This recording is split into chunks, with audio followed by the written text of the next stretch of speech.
At Starbound, we tell stories the human way, not with artificial voices or AI slop. In the end, what's HFY without humanity? Subscribe to keep it this way. My name's Chikondi. Let's begin. The only thing more offensive than Sovereign Tull's face was the sound it made when it attempted to communicate. On the main observation screen in the Chimera Operations Center, a colossal cavern of repurposed freighter hulls and the strained quiet of 1,000 held breaths buried miles beneath Europa's ice, the Vok Sovereign's features were a masterpiece of condescending pity. Its skin, the color and texture of polished granite, was stretched taut over a skull that seemed to have too many joints. Its primary eyes were milky, sightless orbs, but the thermal pits beneath them flared with a deep, contemptuous warmth as it surveyed its human audience. Its voice, a series of dry, rattling clicks and deep subsonic pulses filtered through 1,000 layers of translation software, echoed across the entire Sol system. It was a broadcast on every channel, the ultimate final warning from a being that viewed humanity as a particularly stubborn mold problem. The Sovereign, speaking from the bridge of its flagship light minutes away, gestured with a three-jointed limb toward a tactical overlay. It dissected the pathetic remnants of the United Sol Defense Fleet, their crude plasma bolts splashing against the Vok ships like angry, impotent fireworks. The Vok ships hung in the blackness over Earth, a string of malevolent pearls, untouched and wholly unimpressed. Your strategies are a chaotic assortment of reactive flailing, Tull's translated voice droned, the thermal pits beneath its eyes flaring brighter, the Vok equivalent of a smirk. Your technology is a relic, a jumble of competing standards and explosive power sources. You possess no coherent energy deflection. You have no focused energy projection. It paused for effect, letting the stillness hang over a terrified solar system. A dry, rattling click echoed from deep in its thorax, a Vok chuckle. You don't even have coil guns. Mads Kaz, his face a ghostly mask in the blue glow of his console, didn't flinch. He never looked up. He just took a long, slow sip of coffee from a chipped ceramic mug that read, "World's Most Tolerable Engineer." The coffee was 3 days old, with the consistency of engine sludge, but it was the only thing preventing his frayed neurons from staging a full-scale mutiny. He traded a grim, silent look with Commander Izoida Voronova, who stood beside him, her posture so rigid it seemed to defy gravity. She watched the real-time feed of Tull's sneering face, a luxury afforded by one useful piece of tech they'd salvaged from a wrecked Vok scout a year ago, a sympathetic comm unit. The subspace communicator allowed them to see the enemy's smugness without the 43-minute light speed delay, a constant, infuriating reminder of their disadvantage. Her expression was a carefully constructed void, but her fingers drummed a frantic, silent rhythm against the back of his chair. Behind them, bolted to a bulkhead and jury-rigged with enough exposed wiring to electrocute a small moon, a massive countdown timer hit T-minus 60 seconds. "All power from the Armstrong grid to the primary capacitors!" Mads' voice, raw from sleeplessness and caffeine, cut through the tense hum of the operations center. "And I mean all of it! If the lights don't dim on Mars, you're not trying hard enough!" He became a dervish of motion, his hands moving with frantic purpose. His left hand keyed a bypass command that sent a cascade of ruby-red error messages screaming across the screen, which he dismissed with a contemptuous flick. His right flipped a row of heavy physical switches for the coolant shunts. This was not a clean, pre-programmed launch sequence. This was a knife fight with physics in a dark alley. He manually shunted terawatts of raw power, ignoring dozens of safety warnings written by engineers who had the luxury of believing their creations wouldn't one day be used to save their entire species. With every overridden alert, he muttered a new curse aimed at the long-dead designers of the original industrial mass driver. "Structural integrity of a pre-war paperclip, I swear!" he growled, forcing a magnetic containment field to 10 times its rated capacity. The proximity alarm shrieked as the field bulged, momentarily warping the bulkhead a foot away. Did they build this thing on a dare? A high-pitched, tooth-rattling whine began to fill the room, a sound that vibrated deep in the bones. The air grew thick with the sharp sting of ionized helium and the acrid tang of overloaded capacitors. On secondary screens, external camera feeds revealed the Chimera for what it truly was, not a weapon, but a wound carved into Europa's crust. It was a miles-long trench of raw functionality, lined with scavenged maglev rails anchored deep into the moon's silicate mantle. Sparks the size of ground cars erupted from overloaded power conduits that groaned and buckled under a strain they were never meant to endure. Target's holding its position. Gibbert's voice crackled over the comms, a beacon of unnerving calm in the furious interlocking ballet of the launch prep. He was out there in the black, a lone firefly in his scout ship, the Scarlet Halo. They're fat, dumb, and happy, sitting right in the sweet spot for the Jupiter slingshot. Targeting solution is locked. Computers accounted for the light lag and their projected drift. It's a hell of a math problem, but the light's green. Copy that, Gibbert. Verona's voice was clipped, a diamond-hard counterpoint to Mad's frantic energy. Maintain observation. On our signal, get clear. You don't have to tell me twice, Commander, Gibbert replied. I plan on being several million kilometers away and complaining about the catering when the fireworks start. Mad's hand hovered over the firing mechanism.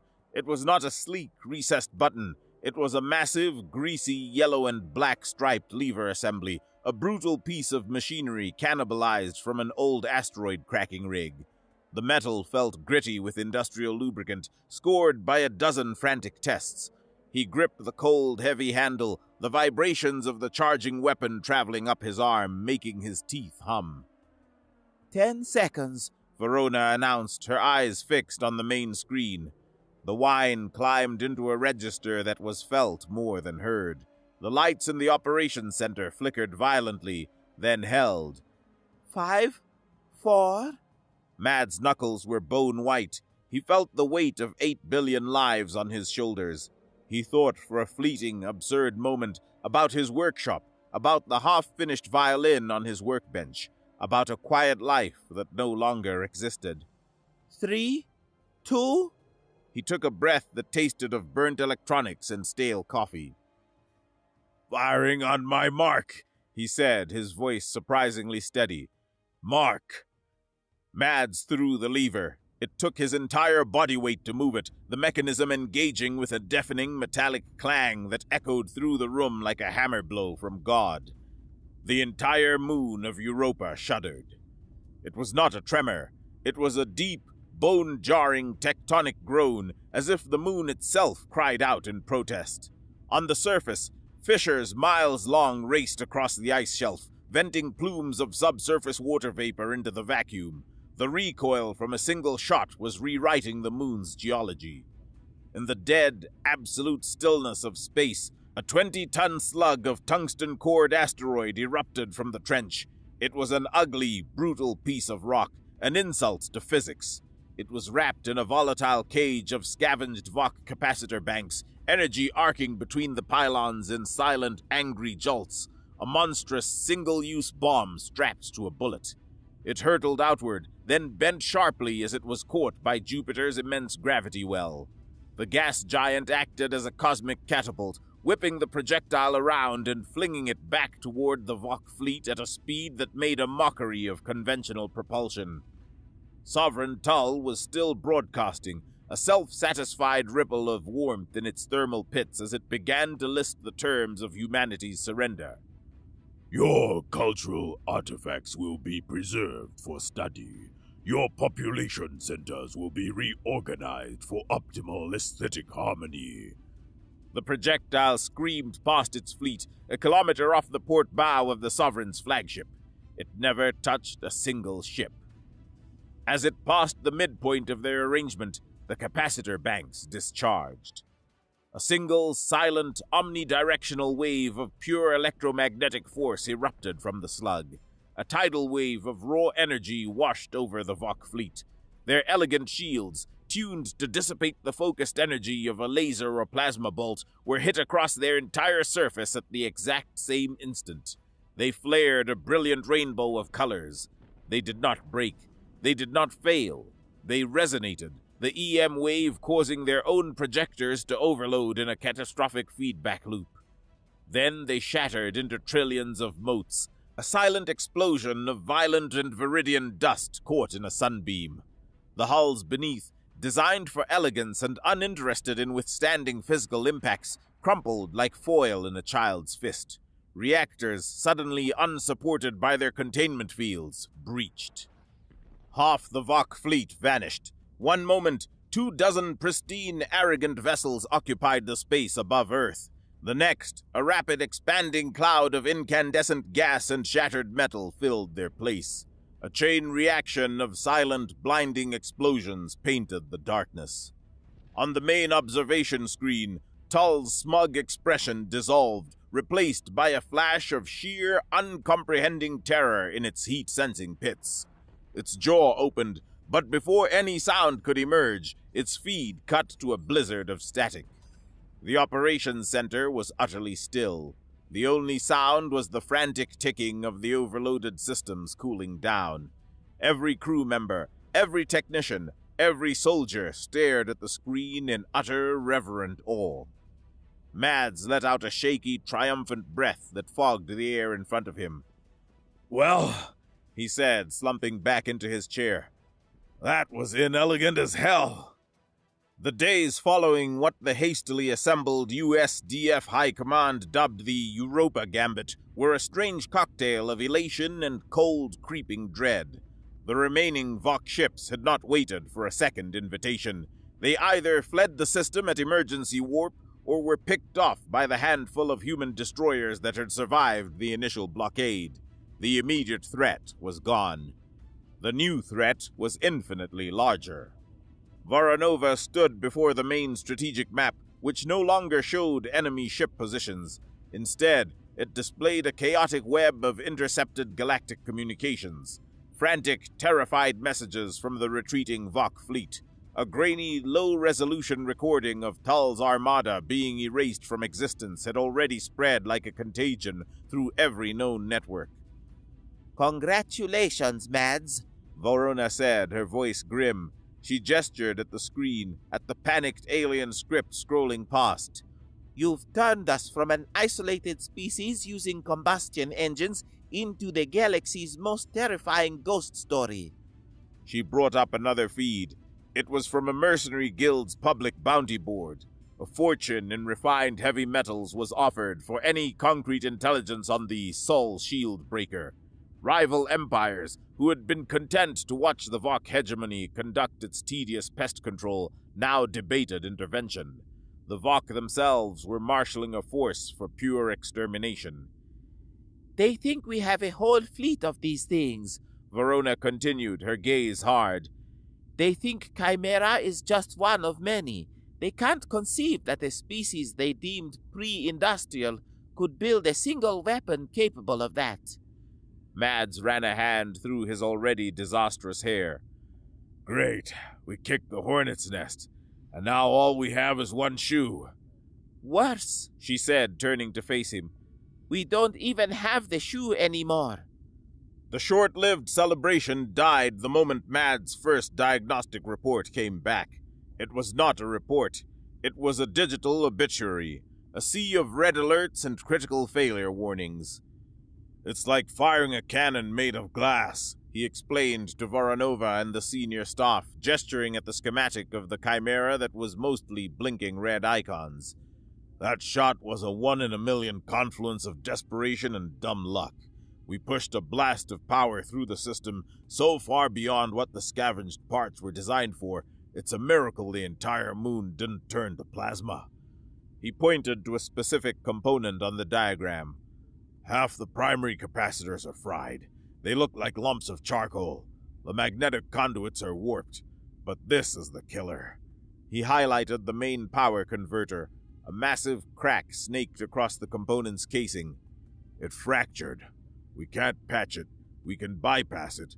We can rig it to fire again. But we can't get that kind of relativistic performance. A second shot with this, we'd be lucky to hit escape velocity. It would be like throwing a rock. A very big, very expensive rock. A heavy quiet fell over the room. They had fired their silver bullet, and it had shattered the gun. So we need a new one, Voronova stated, her tone leaving no room for argument. We can't build one, Mags shot back, frustration lacing his voice.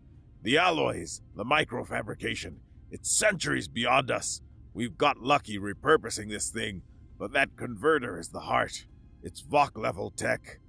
He trailed off, and an idea, a terrible, glorious, utterly insane idea, began to form in his sleep-deprived brain. His eyes went wide.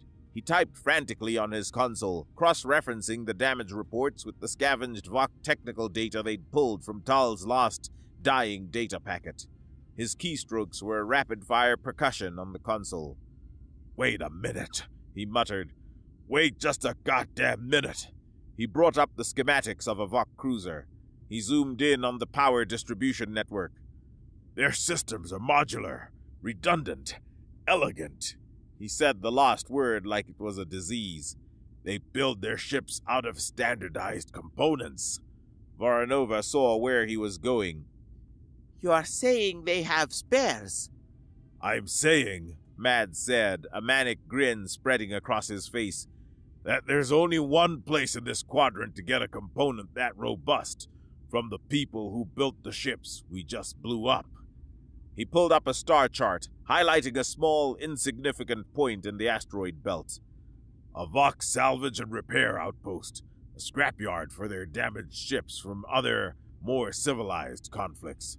According to their own comms chatter, it's lightly defended, a logistical afterthought." He looked up at Voronova, his eyes burning with a terrifying light. "It's our only chance. We need to go shopping." Hours before the heist, the operations center was a hive of activity. Voronova coordinated diversionary tactics. Gibbert ran final diagnostics on the Scarlet Halo, and the commando team geared up.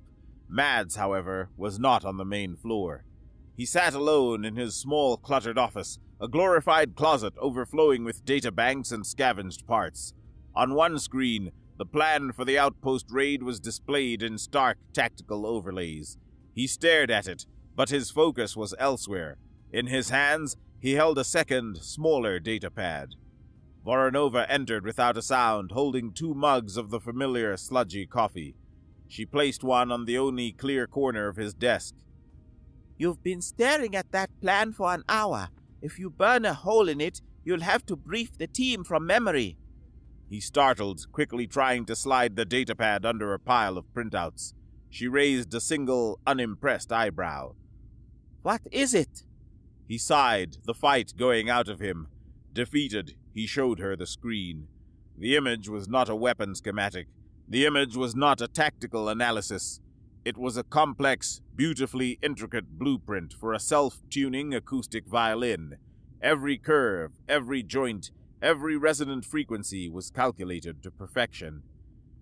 "It was a side project before all this," he murmured, his voice softer than she'd ever heard it. "Something to build that doesn't explode. Something that just makes a nice sound." Voronova looked from the elegant blueprint to his tired, haunted face. She saw past the sarcasm, past the frantic genius, to the man who just wanted to build something beautiful in a universe that kept demanding he build weapons. Good, she said, her voice quiet but firm. The galaxy could use more nice sounds. The brief, unexpected moment of quiet hung between them, a fragile bubble of peace in the heart of the storm. It was a reminder of the world they were fighting to reclaim, a world where a person could waste their brilliance on something as gloriously useless as a perfect violin. The journey to the asteroid belt was long, quiet, and crushingly boring. For Gibbert, this was a form of torture. On the 3rd day, he tried to heat a nutrient paste packet in the Scarlet Halo's galley. The ship was not a warship.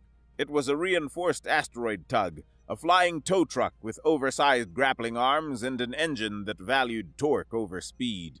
Its amenities were an afterthought.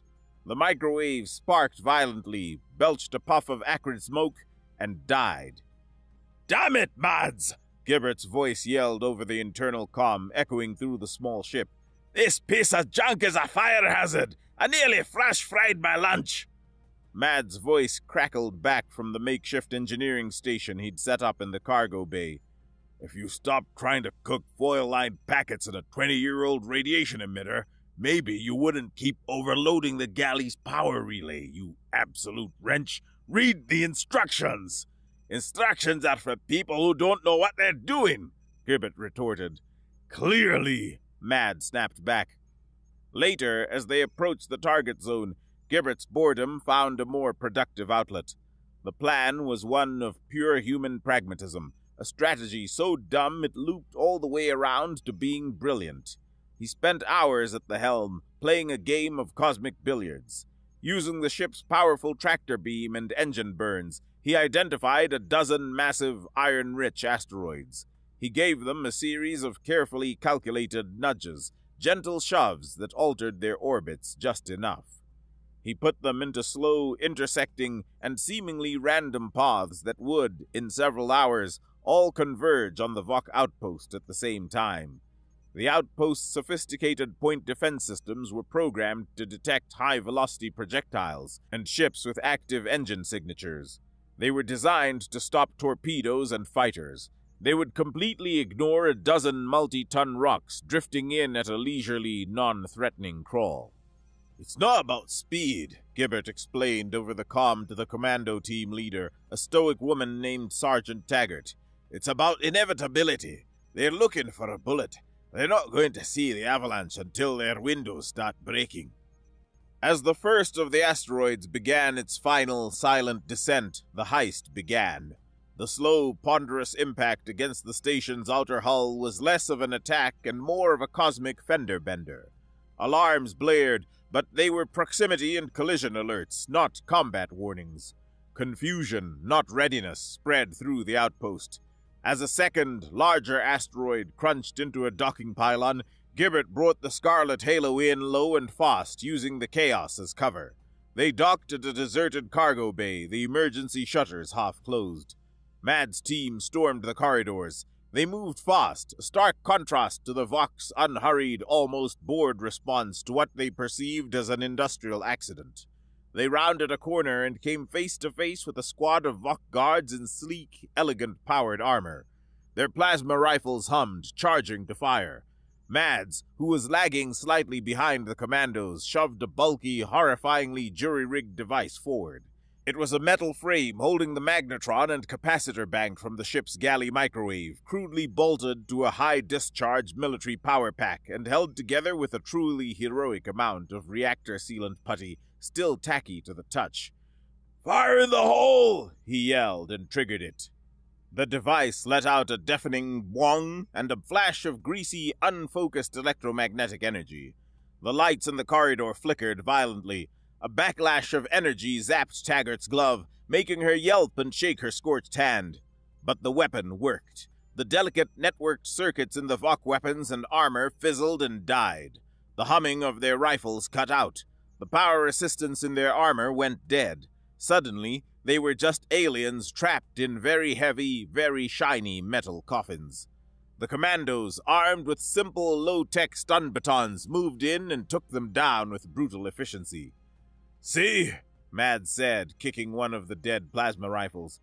"Told you it was a fire hazard." They found the storage bay easily. It was a cathedral of alien technology, stacked high with gleaming replacement parts. The power converters were massive, obelisk-like devices, humming with contained energy. Getting one to the ship required a cargo lifter. The lifter, naturally, was locked down by a glowing, complex Vok security panel, its holographic interface shifting through intricate geometric patterns. Mads looked at the panel for a solid 2 seconds. He scoffed. "Right, like I have time for a puzzle." He pulled a heavy, rust-stained crowbar from his tool belt and ripped the entire panel off the wall with a screech of tortured metal. The wiring beneath was exposed. It was a thing of beauty, clean, perfectly color-coded, an engineer's dream compared to the chaotic rat's nest he was used to. "Oh, that's just lovely," he said with genuine appreciation. Using a pair of scarred, oil-stained pliers from his pocket, he stripped two of the main power conduits and, with a casual flick of the wrist, sparked them together. The cargo lifter hummed to life. "All right, people, load her up," Taggart ordered. "We're on the clock." As the team guided the priceless converter onto the lifter's anti-grav plate, the station's real alarms finally began to shriek, a piercing, aggressive sound that meant they had finally, truly been discovered. The escape was a mad dash through the very chaos they had created. Vok patrol ships, now fully alerted and furious, swarmed from their berths. Gibbert pushed the Scarlet Halo, a ship built for pulling, not running, to its absolute breaking point. He flew like a demon. He weaved through the tumbling asteroids he himself had set in motion. He used them as cover, ducking behind a massive chunk of iron to avoid a volley of plasma fire, then using his tractor beam to fling a smaller rock into the path of the pursuer. A plasma bolt sheared past their cockpit, vaporizing asteroid and peppering their hull with superheated shrapnel. The whole ship shuddered from a sharp impact. An alarm screamed from the cargo bay. "The converter's magnetic containment is fluctuating!" a commando yelled over the comm. "It's leaking hard radiation back here!" The flight back to Europa became a new kind of hell. Mads had to perform a terrifying zero-G emergency repair inside the irradiated cargo hold. Clad in a bulky, lead-lined EVA suit, he clung to the side of the stolen device, which pulsed with dangerous energy, while Gibbert dodged enemy fire and chunks of rock. The ship bucked and twisted around him, but Mads' hands were steady as he rerouted the damaged circuits. He managed to stabilize the containment field just as Gibbert found a clear path and slammed the button for the jump drive, leaving the Vok outpost in a state of confused, asteroid-battered disarray. Back in the relative safety of the Chimera base, a new kind of race began. Mads, running on nothing but fumes and Voranova's steady supply of coffee, worked feverishly to integrate the superior Vok power converter into their Frankenstein's monster of a gun. The alien tech was so efficient, so elegantly designed, that it interfaced with their chaotic brute force systems better than he'd ever dared to imagine. It was like plugging a supercomputer into a wood-burning stove, and somehow it worked. "Recharge time is cut from days to hours," he announced to Voronova, his voice thick with exhaustion and triumph. "We can fire again. We can fire better." The victory was short-lived. Voronova pulled him from his engineering console to the main strategic map. "Your timing is impeccable, Mads," she said, her voice devoid of warmth. "New intelligence just arrived through the long-range sensor network." On the screen, a new fleet of icons appeared at the edge of the system. Far more than before. A second, larger Vok fleet. A punishment fleet. "This one is led by a new matriarch," Voronova continued, zooming in on the lead ship's designation. "Salacia. And according to the chatter, she's unlike Tal. She's not arrogant. She's cunning. She's studied the recording of the Europa Gambit. She's learned from his mistake." The icons began to spread out, forming a wide, sweeping net that would cover multiple attack vectors. They did not cluster. They prepared to bombard Earth from every direction at once. "She's not giving us a single target," Voronova said, the terrible finality of the statement hanging in the air. "Chimera's single-shot, single-direction capability is now strategically useless." Mads stared at the strategic map, at the unwinnable web of enemy ships. The exuberant energy in the operations center evaporated, replaced by the cold, heavy weight of impending doom. He felt the eyes of the crew on him, waiting for another miracle. He didn't have one. "We can't hit them all," Voronova said, voicing the obvious. "Even if we could get them to cluster, they'd see us coming. Salacia will be scanning for any kind of large-scale construction, any massive energy signature. She won't repeat Tal's mistake." Mad's exhausted brain fired on all cylinders, running calculations, discarding scenarios. He looked at the map, at the enemy fleet, at Earth, at their one useless gun on Europa. Then he looked further out, at the debris field from Tull's destroyed fleet, now drifting in a wide, messy orbit near Saturn. A manic, sleep-deprived, utterly terrifying look entered his eyes. He pointed a shaking finger at the screen. "She's not looking for what we're building," he whispered, the idea taking shape.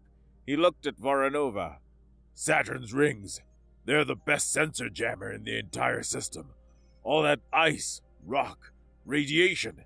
It's a nightmare of false positives." His voice grew stronger, faster. "Celestia's looking for a battleship. She's looking for another chimera. She's not looking for a bunch of junk haulers playing with scrap metal in a cosmic junkyard." The new plan was utterly beautiful, suicidally insane, even for him. "We'll use every ship we have left. We'll haul salvaged mining launchers, tractor beam emitters, anything that can throw a rock into those rings. We'll take the dense tungsten plating from the wreckage of Tull's fleet. We'll move beyond a single gun," he said, a wild grin spreading across his face. "We're going to build 1,000. We're going to build a minefield, a system-wide death trap made of kinetic cannons." It was a frantic, desperate race against time. Every functioning ship humanity had left in the outer system was mobilized. Cargo haulers, asteroid miners, even Gibbert's battered Scarlet Halo. They worked in the shadow of Saturn, a silent, frantic construction project hidden within the glorious chaos of its rings.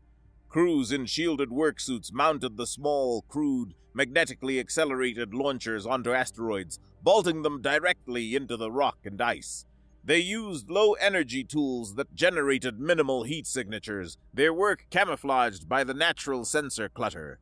It was dangerous, ugly work, a stark contrast to the elegant warships they prepared to ambush. They built a death trap from their own enemies' corpses. While Mad's insane project took shape in the outer system, Voronova briefed the commanders of Earth's meager defense fleet, the last handful of USDF destroyers and frigates. Their mission was stark and horrifying. "You will not win," she told their grim faces over a secure channel. "You are not expected to survive. Your mission is to be the bait. You will engage Matriarch Celestia's fleet head-on. You will be loud. You will be aggressive. You will be so unbelievably, suicidally barbaric that she cannot possibly look away. You will keep her eyes pointed firmly at Earth and away from Saturn. You are buying us time." There was no hesitation. On every screen, a dozen captains nodded in solemn acceptance of their fate. The remaining USDF ships met the lead elements of Matriarch Celestia's fleet near Mars. They were hopelessly outgunned, a handful of rowboats against a fleet of aircraft carriers. But they fought to provoke. They flew with a kind of glorious, defiant madness. A USDF frigate, shields failing, rammed a Vuk cruiser at full impulse, the resulting explosion taking both ships out. A squadron of destroyers executed a point-blank missile barrage, overwhelming a single target's defenses through sheer, bloody-minded proximity, before being vaporized by return fire. Their tactics were brutal, dishonorable, and shockingly effective at one thing: enraging Matriarch Celestia. From the bridge of her flagship, the Sun Eater, Celestia watched the primitives throw their lives away with disgust. Their tactics had no elegance, no strategy. It was the flailing of a dying animal. Overconfident in her numbers and infuriated by their insolence, she took the bait. She ordered her fleet to push forward aggressively, to crush the pathetic resistance in one overwhelming wave. She funneled her ships directly into the pre-planned corridor, a seemingly clear path that led straight through Saturn's rings. The final communication from the USDF flagship, the Moat, was not a scream of terror. It was a calm, steady voice cutting through the battle static, a message for Voronova on Europa. "They're in position. For Sol." Then the signal went dead. From her command post on Europa, Commander Izoida Voronova watched the lost friendly signal blink out. She stood motionless for a moment, a silent tribute to the sacrifice. Then she took a deep breath, her face a mask of cold steel. She leaned into her comms microphone. Her voice was ice. Execute! All at once, across thousands of kilometers of Saturn's rings, hundreds of hidden, networked coil guns fired. It was not a single elegant shot. It was a shotgun blast the size of a planet. A biblical storm of tungsten spikes, scavenged from the hulls of the first Vok fleet, ripped through the rings. They came from above, from below, from both sides. There was no arrangement that could defend against it. The Vok shields, still tuned for high-energy attacks and anticipating a frontal assault, were overwhelmed by the sheer volume of simultaneous kinetic impacts from hundreds of vectors. Hulls designed for the vacuum of space were shredded by hypervelocity scrap metal. Engines were punctured. The elegant Vok formation descended into a panic-stricken demolition derby amid the ice and rock of the rings, their advanced technology failing them utterly against a hailstorm of their own recycled plating. As Matriarch Salatia's heavily damaged flagship, the Sun Eater, tried to reverse course, to claw its way out of the maelstrom of shrapnel and shattered ships, Mads leaned into his console back on Europa. The main Chimera coil gun was fully charged. The new Vok converter hummed with stable, beautiful, terrifying power. On his screen, he had a clear, direct shot at the Vok dreadnought. He glanced at the young comms officer, Benning. Do you have it? The officer, sweating but grinning with feral triumph, gave him a sharp nod. Back door's wide open, sir. System-wide. We're piggybacking on the sympathetic comm code. They never knew we were listening. Mads keyed the comm, hijacking the very frequency Tull had used to deliver his ultimatum. His voice was quiet, but it carried across the solar system, broadcast into the bridges of every surviving terrified Vok ship.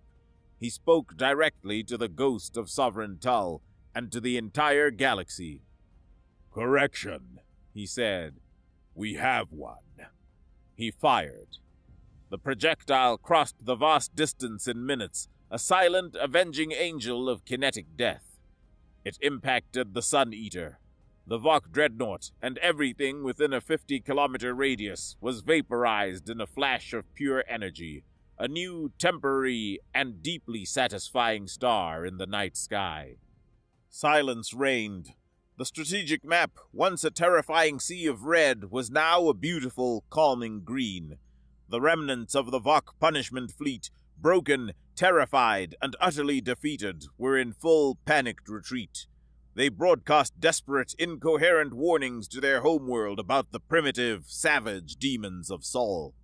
In the Chimera Operations Center, the exhausted crew stared at the screens, disbelief warring with elation. Then, slowly, a single person began to clap. Then another. Within seconds, the entire room erupted in a ragged, cathartic cheer that was more of a collective sob of relief.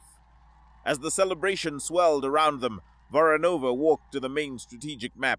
Her hand came to rest on the screen over the empty space where the icons for the USDF fleet, the ships that had bought them this chance, had vanished forever.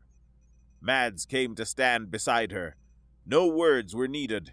He saw the grief behind her stoic mask, and she saw the weight of his creation on his shoulders. The victory was total, but the cost was real, and it would never be forgotten.